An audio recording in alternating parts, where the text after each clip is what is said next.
კულტურის სამინისტროს წარმომადგენლებმა, არქიტექტორებმა და ხელოვნებათმცოდნეებმა თურქეთში ორდღიანი ვიზიტი დაასრულეს. 6 კაციანმა გაერთიანებულმა ჯგუფმა იშხანი მოინახულა და თურქ კოლეგებს შეხვდნენ. მათი განცხადებით კოლეგებთან ხანგრძლივი დისკუსიის შემდეგ რამდენიმე საკითხზე შეთანხმების მიღწევა მოხერხდა, თუმცა ქართველი სპეციალისტების ჩართვა იშხნის რესტავრაციაში ამ პერიოდისთვის კვლავ ვერ ხერხდება.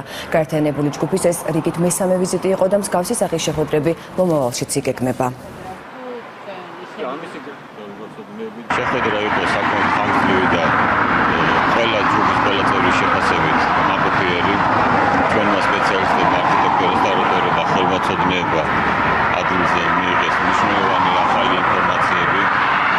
დეტალურად დაათვალიერეს უკვე ჩატარებული სამუშაოები. თუმცა ყველას ხალხად შეაფასეს შესრულებული სამუშაოები, რომ რა თქმა უნდა რაღაცა ნაკლებიანებების და მიუხედავად საგანგაშო სიტუაცია ნამდვილად არ არის.